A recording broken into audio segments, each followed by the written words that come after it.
Well, kids, here's one for you. Get out of those shops around Kuta and get up to Pura Gunung Kawi, an 11th century masterpiece. Well worth spending a day there. Well, I made it here.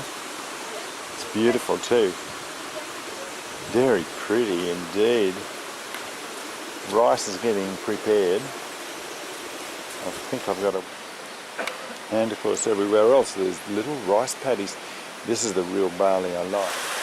Here's the bloke with his massive Ferguson. He stopped to refuel, but that's his levelling plough, I take it. Getting ready to plant out.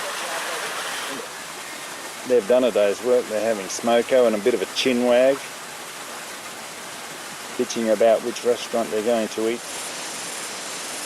For some reason they've just started carving here out of the rock.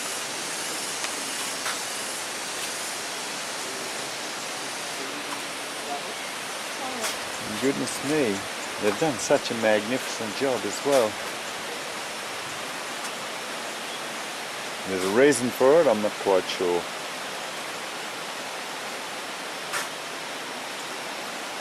It's in the middle of a rice plantation though.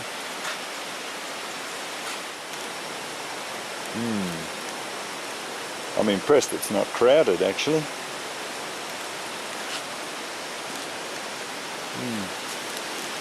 I'm going down into the valley. Get some holy water on my head, I think. To cross over, I have to cross over that little bridge. Cross over the river. And all this water's coming from the top of the mountain somewhere. Walk over the bridge here. Pretty as. Just standing in the middle of the bridge here, you know, you get this beautiful, fast-flowing river below. And a few more steps. My God, there's water flowing out of this hill everywhere.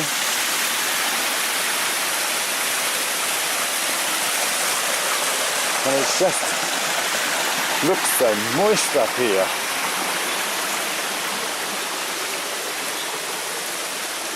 There you go. I don't know how old these ruins are. They've been here for some time. Oh, there's just so much unwritten history here. So I'm up on the hill now, just looking down at this quite very strange place, I must say. I'd love to read about it and find out why they've carved this out of this rock here. They've put a bit of time into it though. But these here are quite interesting. Carved into the old rock.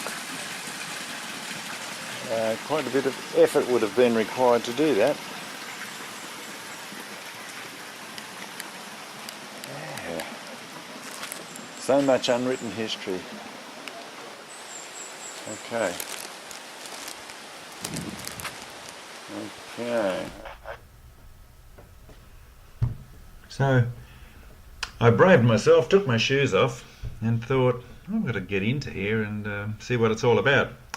So I went into a couple. There's hardly anybody there, which really impressed me.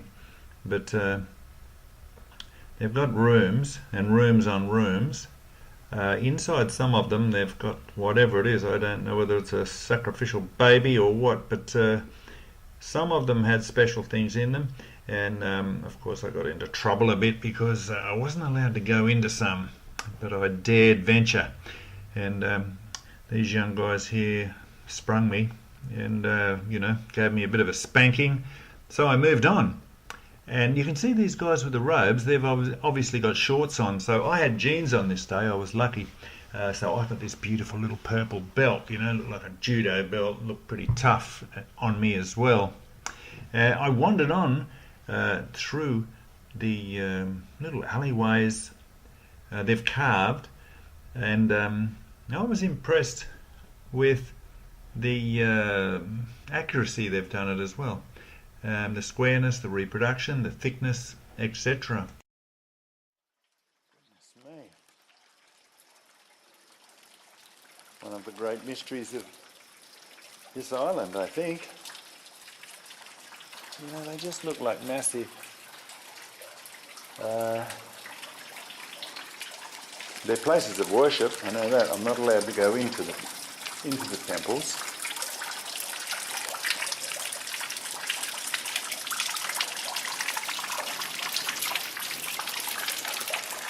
Whoa, aren't they beautiful? One might ask. I wonder how old these things are, eh? Here's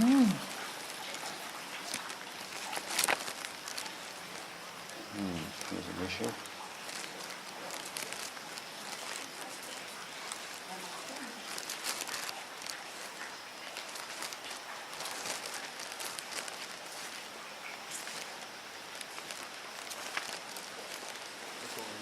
Yeah, that's odd.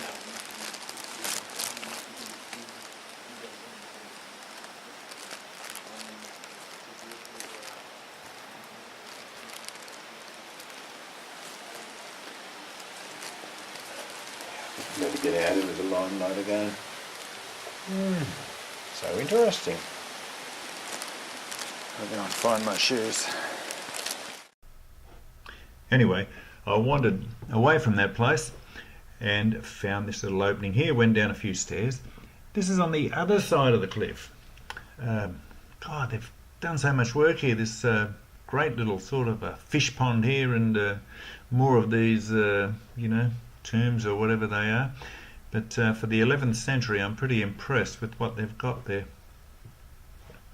All fed by streams coming down from the top of the mountain, and they've channeled the water away from everything, so everything is remaining dry.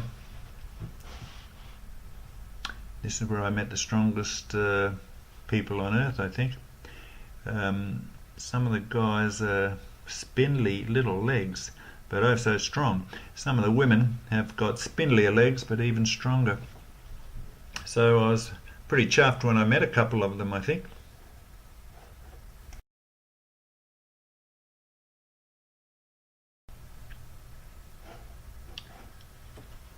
Here's one of them right here. These two were a team. He was as strong as an ox, this fella.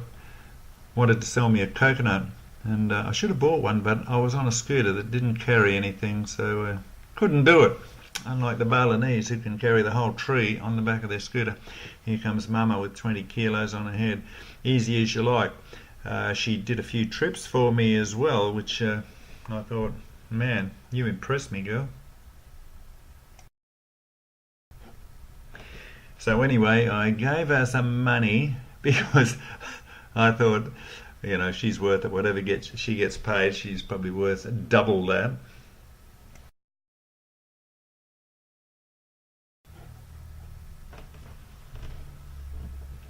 Then I spotted these little fellows there.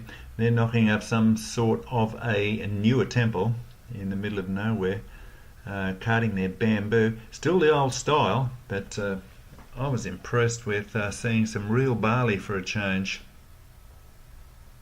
without the morning price.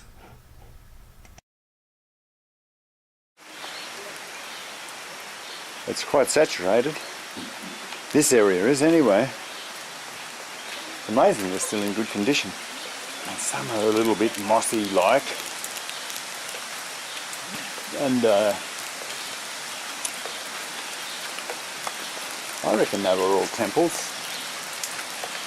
Some of them had little things inside them. This one's empty, okay. And they've boarded up the windows as well. Okay, I'm going back. I've just come to the best view in the house for breakfast. So I've ordered off my two little friends there who've run away down the road to the kitchen, I take it. But a bit of real barley here too.